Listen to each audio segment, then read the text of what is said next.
തേച്ചില്ലേ പെണ്ണെ തേച്ചില്ലേ പെണ്ണെ തെപ്പുപെട്ടി പോലെ തേച്ചില്ലേ പെണ്ണെ കേട്ടോടത്തോളം മതിയായി മോളെ. നന്നായിട്ട് പാടൂല്ലേ? എന്താ ഭയങ്കര സൈലന്റ് ആയിട്ടിരിക്കുന്നേ? നിന്റെ വായിലെന്തുവാ ഒഴുകട്ടെ? ചോദിച്ചല്ലേ ഉള്ളൂ, താൻ പാട്ടൊക്കെ പാടി തുടങ്ങിയല്ലേ ഉള്ളൂ. അല്ല, ഇങ്ങനെ ചിരിച്ചോണ്ടിരിക്കണം. എന്നെ മുമ്പ് കണ്ടിട്ടുണ്ടോ? മേമന ഇല്ലത്തെ വാമനമ്പൂരിയാണോ കുട്ടിയുടെ അച്ഛൻ? നമ്മള് ഒരു മാസം മുമ്പ് ലുലുവിൽ വെച്ച് കണ്ടിട്ടുണ്ടായിരുന്നു. ഓ, ഞാൻ എന്തായാലും നന്നായിട്ട് ഓർക്കുന്നുണ്ട്. ഇയാളെന്താ ഒരുമാതിരി പിള്ളേരെ പോലെ? അതുകൊണ്ട് ഞാൻ ചോദിച്ചു എന്നോ കണ്ട ഓർമ്മയുണ്ടോന്ന്. ഇല്ല.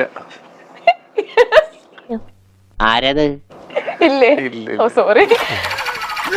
ആസിഫിക്ക നമ്മളെപ്പോഴും കാണുന്ന ഒരു ലുക്കല്ല, പല്ലിന് എന്തോ ഒരു പ്രശ്നമുള്ള പോലെ.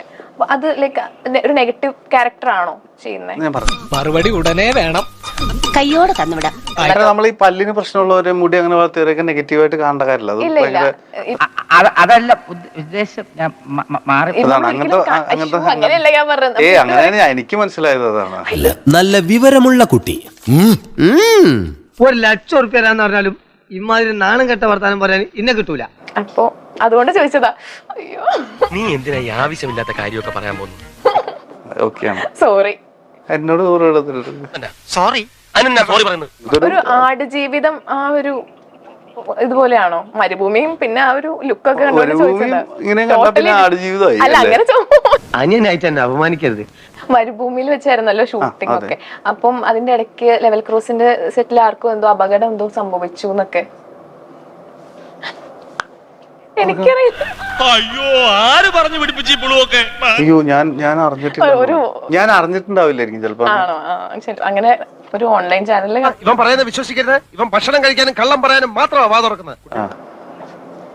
എനിക്കെന്തെങ്കിലും പ്രശ്നമുള്ള പോലെ തോന്നുന്നുണ്ട്. എനിക്കെന്തെങ്കിലും പ്രശ്നമുള്ള പോലെ തോന്നുന്നുണ്ട്. എന്റെ പെരുമാറ്റത്തില് എന്തെങ്കിലും പന്തികളുണ്ടോന്ന് ഒന്നും നോക്കിക്കേ. ഒരിക്കലുമില്ല അല്ലേ ചേട്ടാ? തുടങ്ങാം. സ്വയം ഒരു എന്തോ കുഴപ്പമുണ്ടല്ലോ. നിവിൻ പോളിയോ ആസിഫ് അലി? ഓ, മറ്റേ ദിസ് ഓർ ദാറ്റ് അല്ലത്, കുനിഷ്ട്. ഇതിന് അങ്ങനെ ഇട്ടാ പോരെ, ഒറ്റയടിക്ക് ഇട്ടാ പോരെ. കുനിഷ്ട്. എന്റെ സുഹൃത്തുക്കൾ എന്നെ വിളിക്കുന്ന പേര് കൂക്ക എന്നാണ്. അതെ, കുടുംബം കലക്കി. ആലുവ തന്നെ.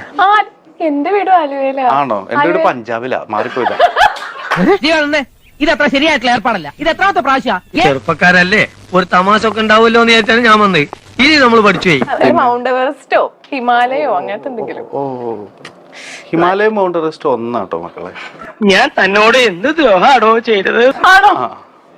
സോറി. കുഴപ്പമില്ല, എനിക്ക് മനസ്സിലായിരുന്നു. ഇതുപോലൊരു ചമ്മൽ എന്റെ ലൈഫിൽ ഉണ്ടാവാനില്ല. ഞാൻ പോട്ടെ. ഇനി ഇവിടെ നിന്ന് അഴിവണ്ടാവാ, നമുക്ക് അങ്ങോട്ട് മാറിയിക്കാം.